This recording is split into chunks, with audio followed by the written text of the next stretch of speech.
de un poquito más de tiempo porque evidentemente es la primera vez que vamos a entrar un poco más en materia relacionado con el proceso contencioso administrativo, ¿verdad?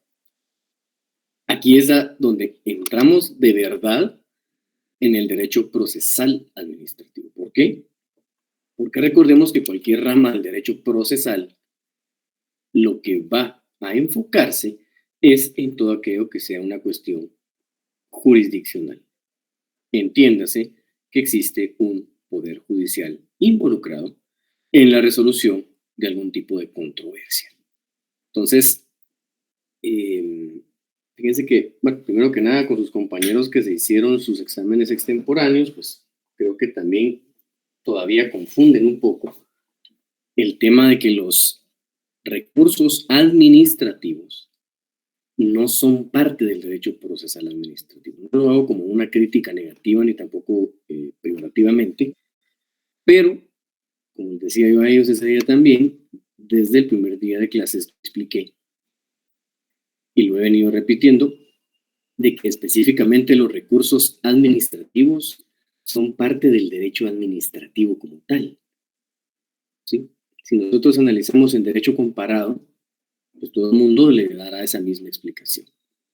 Pero nosotros por una forma didáctica, nosotros por una forma, más, decirlo, un diseño de una malla curricular, lo hemos incorporado como parte del derecho procesal administrativo y probablemente eso es lo que trae algunas confusiones, porque pues algunos de sus compañeros todavía me hablaban de que los recursos administrativos posiblemente sean conocidos por un juez, por ejemplo.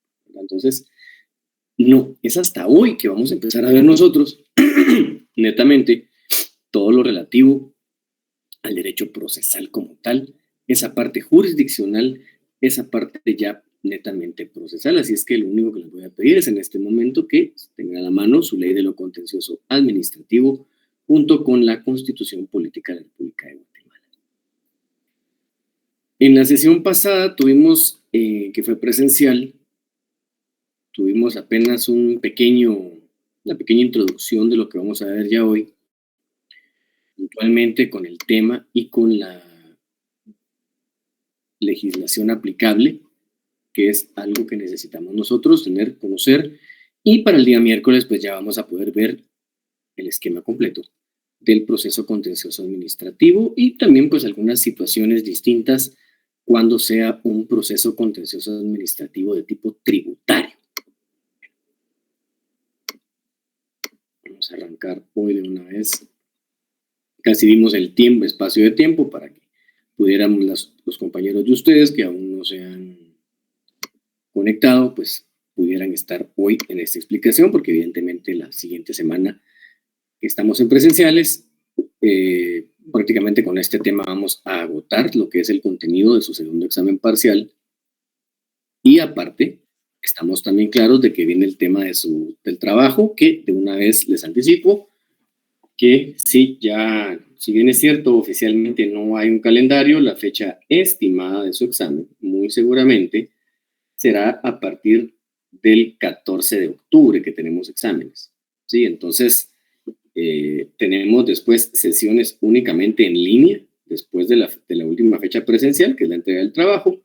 Entonces, estamos para el día 2 de octubre para lo que es la entrega de los trabajos, así es que espero que hayan adelantado. Uno de sus compañeros que tuvo revisión de examen, pues ahí estaba viendo yo que él ya tiene sus leyes en materia de seguridad social, lo cual me parece pues muy acertado, tomando en consideración de que ya prácticamente lo que les queda a ustedes a partir de hoy es una semana con 2 días para concluir con el trabajo. Quienes sean coordinadores saben que tienen línea abierta para poder comunicarse con mi persona. Lo pueden hacer tanto por la vía del correo electrónico como también por la vía de WhatsApp. Pueden escribir cualquier duda que vayan teniendo o cualquier situación que se les haya ido presentando en estos días que han podido ya anticipar el tema del trabajo. Bueno, entonces vamos a ver hoy algunos aspectos que me interesan netamente de la legislación para todo lo relativo a el proceso contencioso administrativo. Aunque ya vimos de alguna manera esta parte en la sesión pasada, el día de hoy ya lo vamos a hacer con lo que es la ley de lo contencioso a la mano. Vamos a ver hoy naturaleza jurídica del proceso contencioso administrativo, vamos a ver la competencia, la procedencia, quiénes son las partes, medios de impugnación y plazo de interposición. Vean, cuando hablamos nosotros del proceso contencioso administrativo, si lo tuviéramos que clasificar dentro de lo que es la naturaleza jurídica del distinto tipo de procesos que existen, ustedes recordarán, como lo vieron tanto en teoría del proceso, como lo están viendo en este momento también, bueno, el semestre pasado lo vieron en Derecho Procesal Civil, que ya vieron el juicio de conocimiento por excelencia, que es el juicio ordinario, y en este segundo semestre que ustedes están viendo el juicio sumario y el juicio oral, que son juicios de conocimiento también. Si a nosotros nos tocara que poder describir o explicar otro tipo de juicio de conocimiento, que no entraremos en mayor detalle con eso, porque ustedes es un tema que ya lo han agotado suficientemente, tenemos que decir que el proceso contencioso administrativo también es un juicio de conocimiento. Es un juicio de conocimiento porque evidentemente las partes estarán presentando sus respectivos argumentos, tendrán derecho a diligenciar prueba, tendrán derecho también a presentar excepciones, aplican las mismas condiciones en temas de caducidad de instancia, por ejemplo, aplican también las mismas condiciones cuando nosotros nos referimos a la presentación de una demanda, aplica prácticamente todo lo que ustedes ya han visto a este momento, tanto en juicio oral como en el juicio sumario y el semestre pasado seguramente con el juicio ordinario. Ahora, esta característica o este proceso tan sui generis que nosotros tenemos en nuestra legislación, que es el contencioso administrativo, dentro de su naturaleza jurídica también está que es un juicio de conocimiento, pero este es de única instancia. Yo se los explicaba a ustedes que este juicio de conocimiento de única instancia lo encontramos regulado en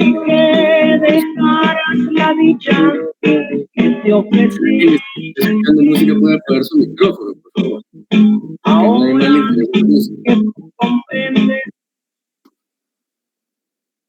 Por favor. No estamos en otro tipo de lugar para estar escuchando eso ahorita. Bueno, como les decía, estamos nosotros dentro de un juicio de conocimiento que es de única instancia y para el efecto, acá tenemos que entender que por ser de única instancia, pues prácticamente en una sola etapa vamos a nosotros poder diligenciar prueba o vamos a poder, en su caso, dependiendo del rol que desempeñemos, el contestar una demanda. La competencia dentro de un proceso contencioso administrativo lo tenemos en el artículo 221 de la Constitución Política de la República de Guatemala, el cual establece Tribunal de lo Contencioso Administrativo.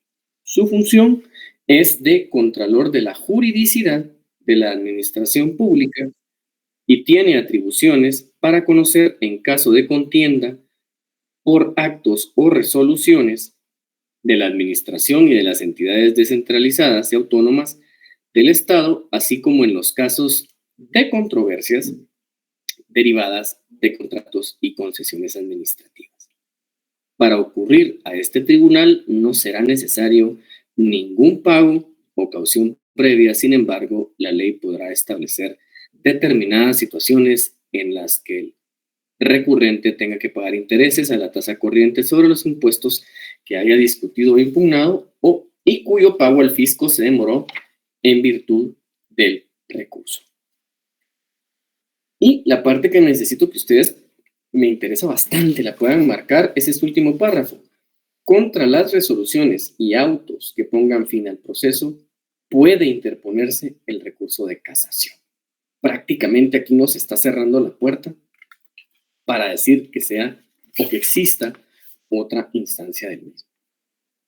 No se los puse ahí en pantalla, pero se los voy a colocar en este momento.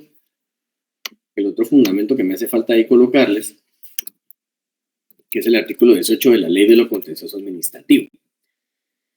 Este artículo 18 de la Ley de lo Contencioso Administrativo, ¿qué es lo que establece? Naturaleza, el proceso contencioso administrativo será de única instancia y su planteamiento carecerá de efectos suspensivos, salvo para casos concretos, excepcionales, en que el tribunal decida lo contrario en la misma resolución que admita para su trámite la demanda, siempre que lo considere indispensable y que de no hacerlo se causen daños irreparables a las partes. Fíjense que prácticamente aquí lo más importante que podemos abstraer de esos dos artículos que hemos leído es, primero, y si ustedes prestaron mucha atención de qué es lo que hace el Tribunal de lo Contencioso Administrativo, prácticamente, miren, este es un órgano de control. Es un órgano de control de tipo constitucional, pero es un órgano de control de tipo constitucional verificador de algo muy importante como lo son los actos administrativos. Y dentro de esos actos administrativos que hemos venido viendo, cuando vimos que el procedimiento administrativo, su naturaleza jurídica es la de ser un acto administrativo, porque obligadamente es el accionar, es el quehacer diario de las entidades administrativas, tiene que existir un ente que tenga esas facultades suficientes para poder verificar, saliendo del ámbito administrativo, que las resoluciones y que el accionar del órgano administrativo, el accionar de la institución, el accionar del funcionario público, haya sido observando la juridicidad. Cuando decimos nosotros observando la juridicidad, estamos claros de que tiene que haber aplicado la doctrina, tiene que haber aplicado los principios generales del derecho y tiene que haber aplicado obligatoriamente la ley como tal. ¿Sí? Se recuerdan que también yo les decía que ese es el fundamento del principio de juridicidad administrativa, por ejemplo. ¿Sí? Ahí lo encontramos. A diferencia de lo que muchos piensan o lo que muchos creen, en materia administrativa podemos aplicar dos principios: legalidad y juridicidad. Legalidad cuando lo vamos a hacer únicamente apegado hasta el accionar que puede permitírsele al funcionario público. Y juridicidad en aquellos casos que aplicará los tres ya mencionados. Al día de hoy tenemos 6 salas de lo contencioso administrativo. La sala primera, la quinta y la sexta, que tienen una competencia netamente administrativa, y las salas segunda, tercera y cuarta, que tienen una competencia de tipo tributario. Por eso fue que nosotros vimos anteriormente todo lo relativo a el proceso, a los procedimientos, mejor bien dicho, de tipo tributario. Ese procedimiento de tipo tributario, que también tiene un recurso que se puede aplicar, que es el de revocatoria, ese proceso completo, incluyendo el procedimiento y aplicando hasta donde vamos a tener la resolución final del mismo, evidentemente vamos a ver nosotros que tiene que existir una competencia administrativa tributaria. Fíjense que en sus orígenes solo existía una sala de lo contencioso administrativo. Con el tiempo, pues ya surgió la sala segunda, que ya se dividió porque era demasiada carga para que lo tuviera solo una sala, y ya la tributaria se pasó ahí. Luego la carga tributaria es mucho más alta con relación a procesos, y el organismo judicial, a través de la Corte Suprema de Justicia, pues decidieron crear otras 2 salas más de tipo tributaria y posteriormente 2 salas más con la competencia administrativa. Vamos a ver ahora la procedencia. En el artículo 19 de su ley de lo contencioso administrativo, ustedes van a encontrar lo que establece en casos de procedencia. Inicialmente lo que nos dice es que procederá el proceso contencioso administrativo, primero, o 1, en caso de contienda por actos y resoluciones de la administración y de las entidades descentralizadas y autónomas del Estado. 2, en los casos de controversias derivadas de contratos y concesiones administrativas. Para que el proceso contencioso administrativo pueda iniciarse, se requiere que la resolución que lo origina no haya podido remediarse por medio de los recursos puramente administrativos. ¿Qué significa eso? Que debemos haber agotado la vía administrativa. Y aunque el artículo 19 no lo establece, podemos ver nosotros que en el tercer supuesto nos tenemos que ir al último párrafo del artículo 16 de la Ley de lo Contencioso Administrativo, ¿sí? Donde está regulado y está fundamentado jurídicamente el silencio administrativo. El último párrafo, ¿qué es lo que establece? Que ahí el administrado sí conviene a su derecho poder accionar para obtener la resolución del órgano que incurrió en el silencio. Pero esa solamente es una facultad que yo tengo. ¿Por qué?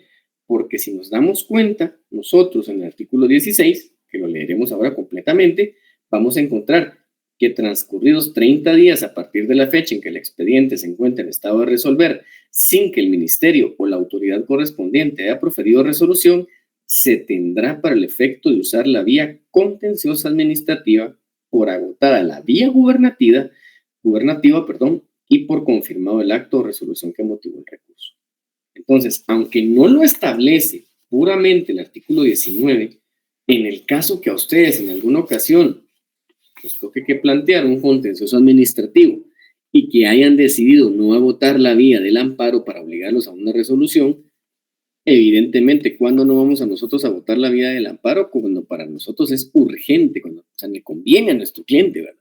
A la persona le conviene que sea lo más rápido posible, no que se atrase, ¿verdad? No que sea más largo el camino, sino que por el contrario, que esta situación le beneficie en el hecho de que el silencio administrativo sea negativo, por ejemplo, y el particular o la persona con quien ustedes estén patrocinando en ese caso, pues le digan, mire, yo tengo todos los requisitos, cumplí los requisitos, por ejemplo, ¿se recuerdan del caso que les ponía en su examen?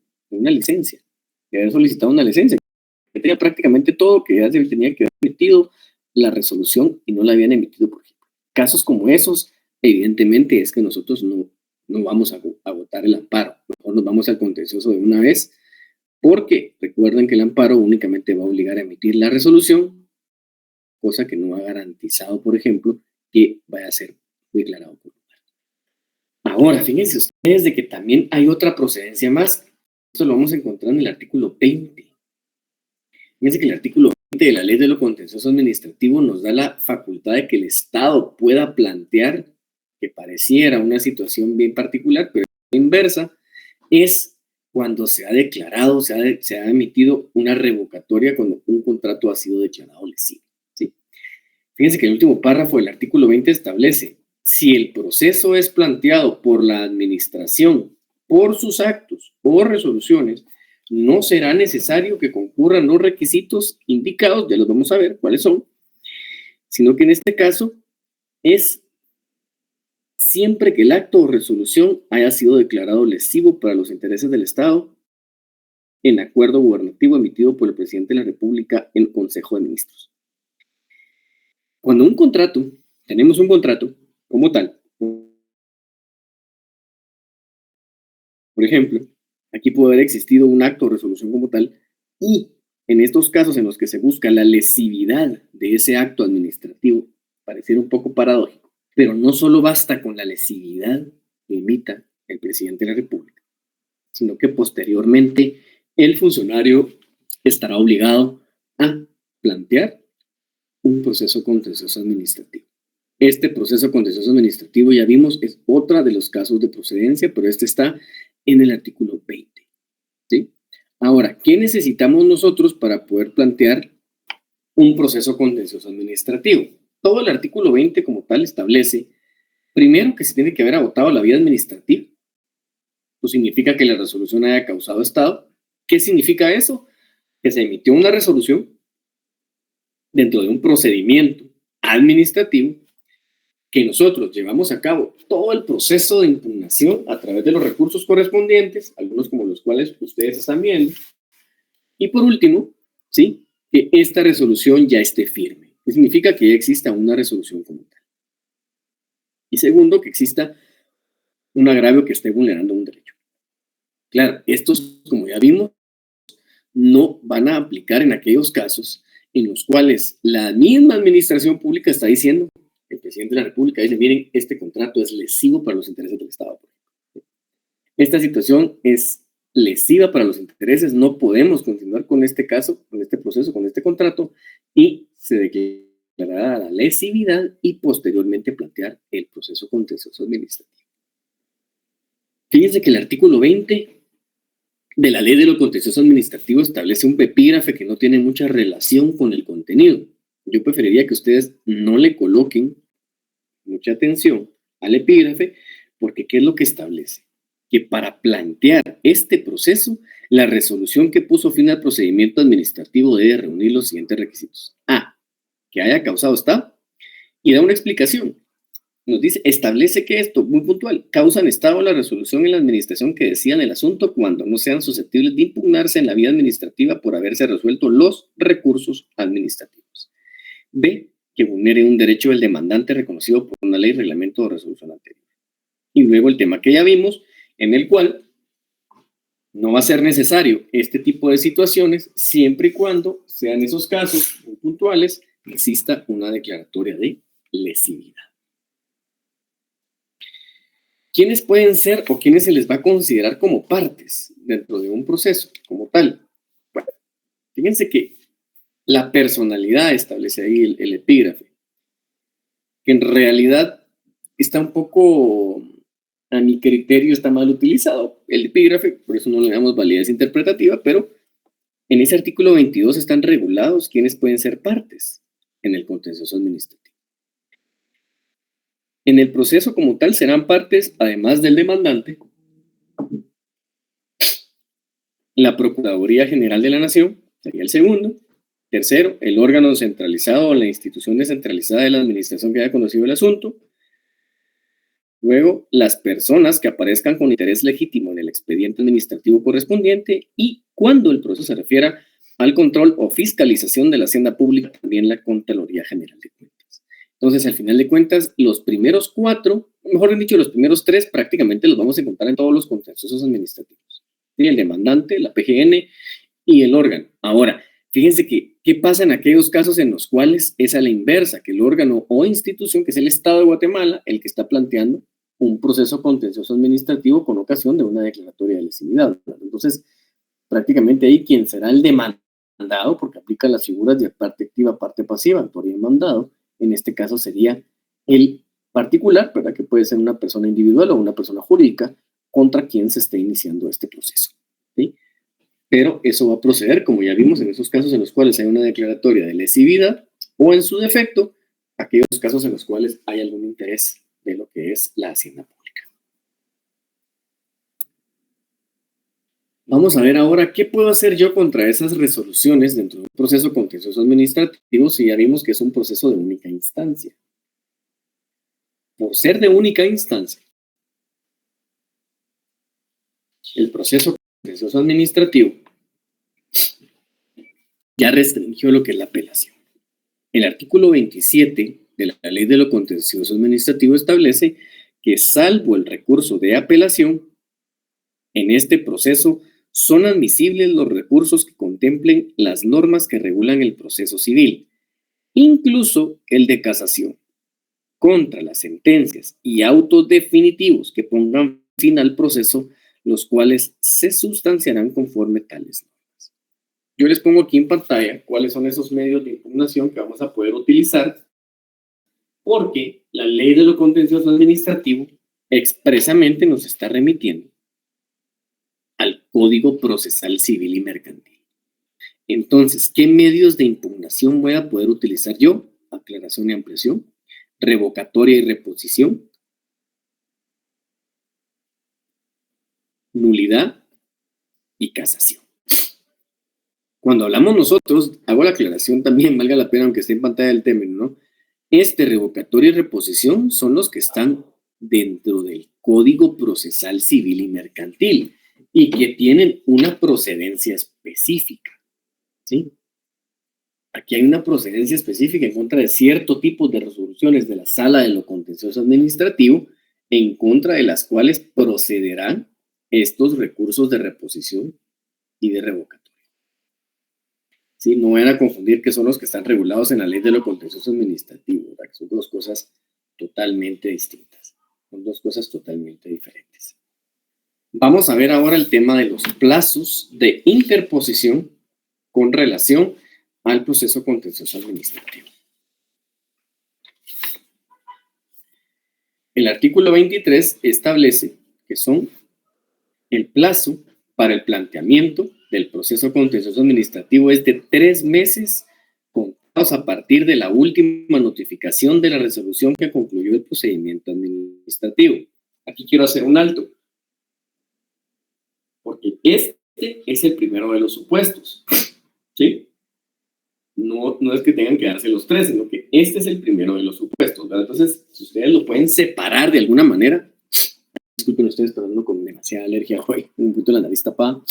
Si ustedes lo pueden hacer así, pueden dividir esa parte como el primero de los supuestos, es tal vez separar que son 3 meses contados a partir de, entonces ahí sí ya pueden partir y dividirlo como el primer supuesto, la última notificación de la resolución, así como lo tienen ustedes en pantalla, que puso fin al procedimiento administrativo. ¿Esto qué significa? ¿Esto a qué nos estamos refiriendo? Es que se debe haber agotado la vía administrativa con los recursos correspondientes. Sigamos con la lectura. ¿Cuál sería el segundo supuesto? Del vencimiento del plazo en que la administración debió resolver en definitiva. ¿Sí? Aquí estamos ante el silencio administrativo. Debió haber resuelto en definitiva y no resolvió el recurso. Ya pasaron los 30 días. ¿Sí? Entonces nosotros nos damos por notificados, ustedes se recuerdan de esa figura, artículo 78 del Código Procesal Civil y Mercantil, que se le conoce como la conducta concluyente, y entonces usted ya puede plantear su proceso contencioso administrativo. Ya tiene usted la facultad de hacerlo. Ahora, ¿cuál es el problema acá? Cuando ustedes vean esas situaciones y le digan, mire, ¿será que se puede hacer algo todavía? Plantear un amparo, porque entonces ahí sí nos serviría que lo obliguen a resolver, porque se nos pasaron los plazos de 3 meses, por ejemplo, porque si se dan cuenta en ese segundo supuesto, establece que es del vencimiento del plazo en que la administración debió resolver en definitiva. Si debió haber resuelto el recurso, cual fuese revocatoria o reposición, o solo fuera revocatoria tributario, por ejemplo, que se tiene otro plazo, pero en el caso de estos dos, de revocatoria y reposición, específicamente en materia administrativa, pues entonces se nos empiezan a contar los 3 meses en contra. ¿Sí? Ahí es donde siempre nosotros debemos buscar cuál es el interés del cliente, siempre, ¿no? Siempre tenemos que ver o observar cuáles son esas situaciones. Para mí ese sería muy importante y este sería el segundo supuesto. Y por último, el tercero, o de la fecha de publicación del acuerdo gubernativo que declaró lesivo el acto o resolución en su caso. O sea, estamos claros que solamente vamos a tener 3 meses para poder iniciar el proceso contencioso administrativo. Sí. Cuando hablamos nosotros de estos plazos, son plazos, todos los plazos son fatídicos, porque quien no maneje los plazos tiene una complicación muy grande en el litigio. ¿Sí? ¿Por qué? Si la publicación de ese acuerdo es hoy, entonces tenemos que contar 3 meses a partir de hoy para plantearlo. Ahora, ¿qué es lo que pasa en materia procesal administrativa como tal que procede la caducidad de la instancia? Ustedes recuerdan las figuras de prescripción y caducidad, ¿verdad? Bueno, en este caso, si por ejemplo vamos a hablar de que el ente no planteó el proceso, entonces el plazo como tal, vamos a ir nosotros a ver lo que son todo lo relativo a las excepciones. Ahora, ¿qué pasa si, por ejemplo, nosotros no planteamos ese contencioso administrativo dentro de los 3 meses que la ley nos establece? Vamos a plantear una excepción de prescripción, que es totalmente distinto a la caducidad de la instancia. Ahora, cuando ustedes lo ven en el artículo 25, esa figura de caducidad de la instancia, en el proceso contencioso administrativo, la instancia caduca por el transcurso del plazo de 3 meses sin que el demandante promueva cuando para impulsar el proceso sea necesaria gestión de parte. El plazo empezará a contarse desde la última actuación judicial. La caducidad de la instancia debe ser declarada de oficio o a solicitud de parte. Si, por ejemplo, vamos a aplicar todo lo relativo a lo que es el Código Procesal Civil y Mercantil para sustanciar este proceso en lo que proceda, ustedes se dan cuenta, si han pasado más de 3 meses y nadie dentro de los sujetos procesales ha planteado o ha hecho alguna solicitud o diligenciado este elemento, pues entonces va a proceder una caducidad de instancia. Distinto sería a que pasaron los 3 meses y no hemos planteado el proceso contencioso administrativo. Esto que ustedes tienen aquí en pantalla prácticamente viene siendo una introducción, viene siendo prácticamente una pequeña rápida y buena forma de poder arrancar, porque fíjense ustedes de que al ver el proceso contencioso administrativo es algo bien sencillo, no es nada complicado, es uno de esos procesos así bonitos como el juicio ordinario, como el juicio oral, que prácticamente con los plazos nosotros vamos a ver cómo poder dominar, ¿sí? Incluso van a existir situaciones en las cuales es bastante más benévolo el proceso contencioso administrativo que lo formalista que se convierte el proceso civil, que es el que estaríamos aplicando.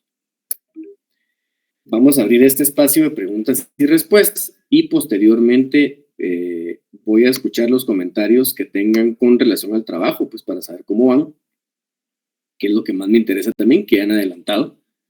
Si ya encontraron algún tipo de legislación aplicable, por lo menos uno de sus compañeros ya vi que sí, no recuerdo de qué grupo sea, aunque les soy sincero, no recuerdo ahorita, no tengo los listados a la mano, pero pues veo que algunos ya empezaron a prepararse, así es que vamos por partes. Primero vamos a abrir un espacio de preguntas y respuestas para los artículos que estuvimos leyendo o alguna duda que a ustedes les haya surgido y posteriormente pues hablamos con el tema de los trabajos. Así es que los escucho.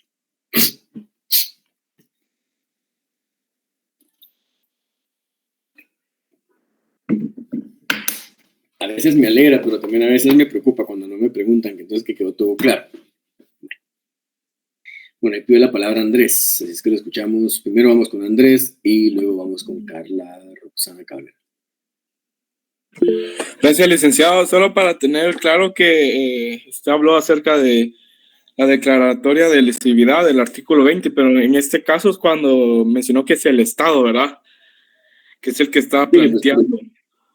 Exacto, mire, por ejemplo, si hay algún contrato que sea lesivo para los intereses del Estado, por ejemplo, que solo hayan ganancias para la persona con la quien suscribió el contrato, el Estado de Guatemala. Pero ustedes no sé si recuerdan, creo que no, quitémosle el creo, estoy seguro que no. Pero, por ejemplo, ustedes han escuchado que ahora tenemos una empresa que se llama Claro, Telecomunicaciones de Guatemala, ¿sí? Bueno, esa es una concesión administrativa que se dio, ¿no? Esa no es una concesión, es prácticamente, como dicen, se privatizó, un término mal utilizado, porque en realidad es el que se utiliza generalmente como tal, pero ¿qué fue lo que hicieron? Fue pues al mejor postor, el Estado de Guatemala con la empresa que se llamaba Guatel. Hizo un proceso de calificación para ver quién era el que deseaba pues aplicar para, en lugar de que fuera el Estado de Guatemala quien llevara a cabo la función de brindar un servicio de telefonía, lo hiciera alguien en lo privado. Entonces mucha gente decía, hay que declarar lesivos esos contratos, porque solo ellos se beneficiaron. Eso no es cierto. Eso no es del todo cierto, porque cuando se compraron, por decirlo así, por ellos los activos, cuando se suscribió y se llevó a cabo ese contrato administrativo, evidentemente tuvieron que hacer un pago bastante fuerte, tuvieron que hacer un pago bastante alto para poder adquirirlo, y a partir de ahí fue que se liberó de alguna manera el tema de las comunicaciones en Guatemala. Pero muchos decían que había que declarar lo lesivo, por ejemplo, hay que declarar la lesividad de ese contrato. Mismos términos utilizan algunos con otro tipo de situaciones o concesiones administrativas que se han otorgado, ¿sí? De esos ejemplos de concesiones administrativas que uno puede observar o que puede ver, yo tuve conocimiento de uno hace bastante rato. Fíjense que antes en la municipalidad de Misco, por ejemplo, existía, no recuerdo si fue bastante tiempo, pero habían suscrito un contrato con una empresa, estamos hablando de hace más de 20 años probablemente, pero habían celebrado un contrato con una empresa que se encargaba única y exclusivamente de llevar a cabo todos los cobros de la municipalidad, ¿sí? Si usted quería pagarle algo a la municipalidad, usted llegaba a la municipalidad, sí, pagaba, etcétera, pero en realidad quien estaba llevando a cabo este proceso era una empresa, ¿sí? Entonces, esos casos que son así como bastante gráficos, de esa forma, muchos dirían, ¿y ahí por qué no aplicaba la lesividad? Específicamente porque ahí lo que hay es un contrato celebrado entre la municipalidad y un prestador de servicios. Ahora, ¿qué sí podría haber? Un proceso o una intervención a través de la Contraloría de Cuentas de algunos aspectos que no están bien aplicados o que no fueron bien aplicados al momento de ese contrato, y ese es un ejemplo de caso de procedencia por las concesiones administrativas. Ahí no es necesario irnos hasta la lesividad. La lesividad es cuando son todos los intereses del Estado.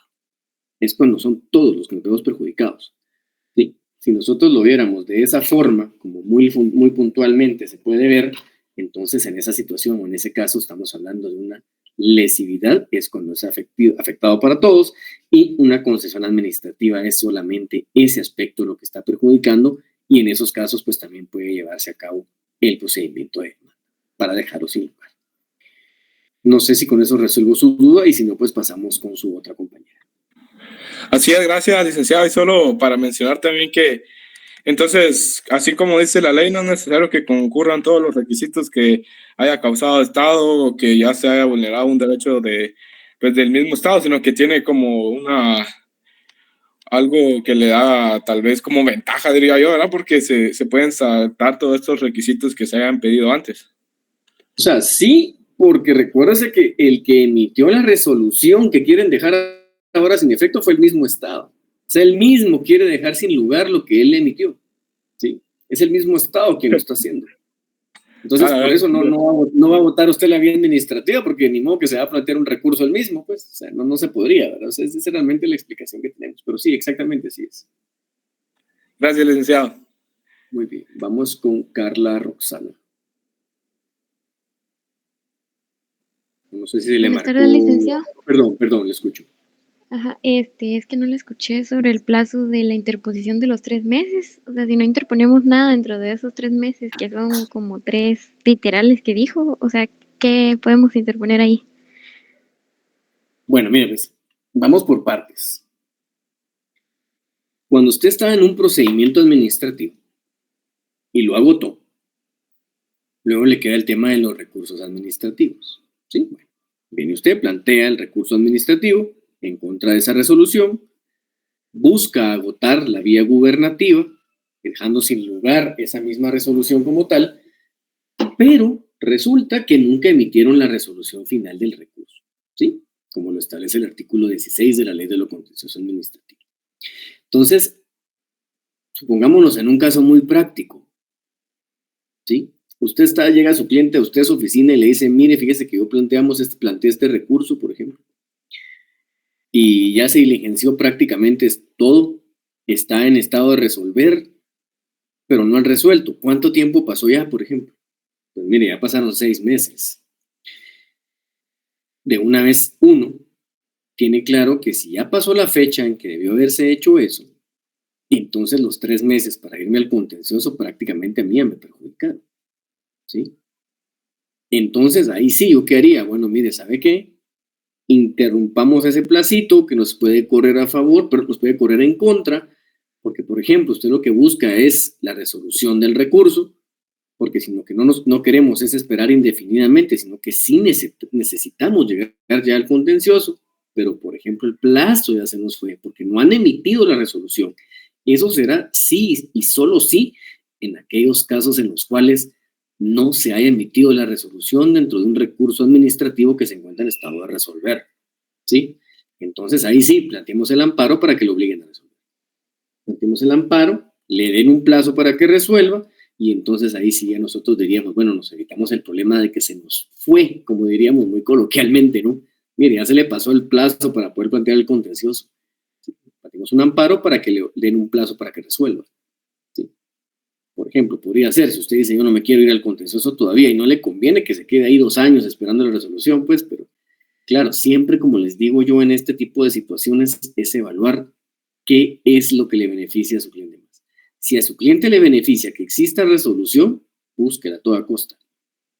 Pero si no le conviene que exista una resolución, esperemos. Pero en este caso, por ejemplo, usted dice, bueno, sí, hubiéramos podido ir al contencioso, pero ya llevamos 6 meses de que esto debió haberse llevado a cabo. Entonces no, porque ellos al contestar su demanda nos pueden presentar algún tipo de prescripción para poder presentar la misma. Cuando el Estado de Guatemala conteste la demanda, el contencioso administrativo, por ejemplo. Entonces sí, a eso era lo que yo me refería. Espero haberle aclarado la duda, Carla. Sí, muchas gracias. ¿Sí? Ok. ¿Alguien más que tenga alguna duda o alguna pregunta? ¿No? Bueno. Entonces ahora si tienen alguna duda con relación al trabajo, Ya estamos, que la fecha de entrega será el día 2 de octubre. Día miércoles 2 de octubre en el horario de clase. Fíjense que solo hay un detalle de algo que no les había comentado. Si alguien del grupo no llega el día 2 de octubre, evidentemente no tiene los puntos del trabajo y va por su examen parcial de 40 puntos, ¿sí? O sea, si tengo que ir, yo sé que tengo que ir, pero no llegué, pues entonces voy a examen sobre 40 puntos, ¿sí? Para aclararles también ese tema, ¿verdad? Mire, es que no pude llegar, aquí no hay extemporáneo, ¿sí? Aquí no tenemos extemporáneo para el trabajo. Sí, pero es que yo sí trabajé, sí, pero parte del proceso es también venir el día de la entrega.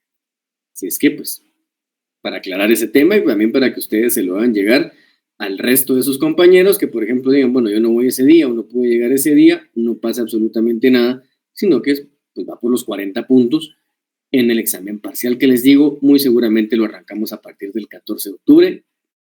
No sé si siempre va a ser conmigo el primer examen. Rina pidió la palabra, si es que le escuchamos, Rina. Sí, gracias, licenciado. Muy buena tarde. Disculpe mi ignorancia, pero si el trabajo es de grupo y solo falla un integrante, todo el grupo se va a examen. No, por eso dije la persona que no llegue. Muy bien. Sí, sí. No, o sea, es solo el que no llegó. Qué susto. ¿Sí?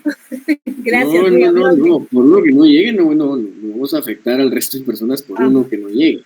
Muy bien. No. Gracias, licenciado. Muy amable. Buena tarde. No se preocupe. No sé si alguien más tiene alguna duda o pregunta. Bueno, hoy terminamos temprano, así es que si no tienen ninguna duda o pregunta, nos vemos el día miércoles, siempre recordando a nuestro hermano. Ay, perdón, ahí tuve la palabra Silvana. Sí, Silvana. No, solo se le marcó. Buenas tardes, licenciado. Perdone, si hubiera alguna duda en el transcurso de estos días, ¿se le puede escribir a su correo electrónico? Sí, a mi correo o a mi WhatsApp, lo que se le llama. Va. Muchas gracias, licenciado. Ok. Para eso era el objeto de tener a los coordinadores, ¿no? Como les digo, si alguien me dice, bueno, mire, tenemos una duda con el trabajo que nos fregó por esto, no pasa nada. Sí, o sea, me lo tienen que entregar, ¿no? O sea, por lo menos me lo tienen que entregar el trabajo.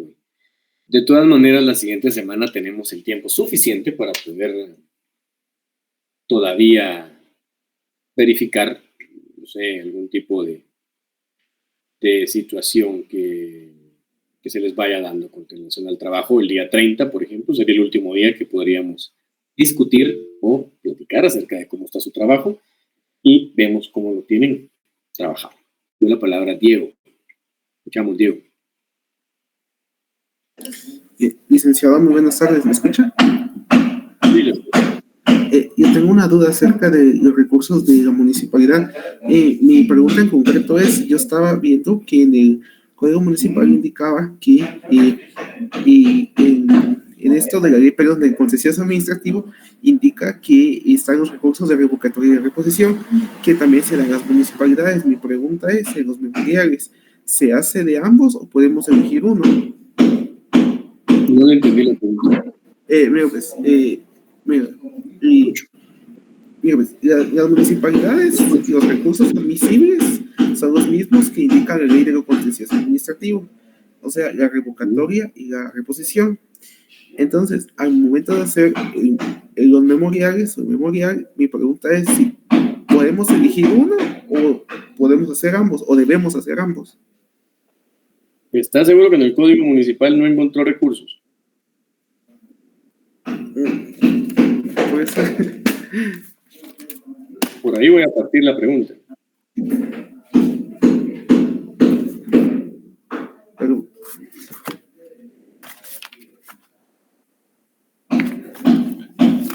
es que yo estaba verificando que indicaba que en el Código Municipal indicaba que son admisibles los mismos que en la ley de lo contencioso administrativo. Y la pregunta era que como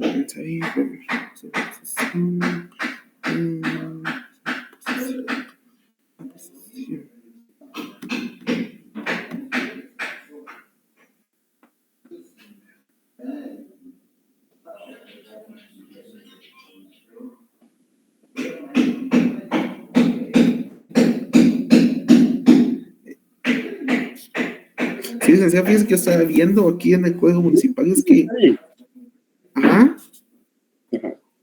estaba viendo que se da en el artículo 157 el recurso de reposición, ¿Mm? y en el artículo Eso, 100, ajá, por eso, tiene que ser los dos. muy bien, ya entendí, licenciado. Esa era mi duda en concreto, si había que hacer los dos o solo hay que elegir uno. Los dos, porque lo que tiene que hacer es, por ejemplo, si la resolución es del Consejo, ¿qué recurso procede? Y si la resolución es de alguien que no sea el Consejo, Ya, esa era mi duda, disculpe, licenciado, gracias. no se la pena. Para eso estamos, sin dudas. ¿Alguien más que tenga alguna duda? Pregunta.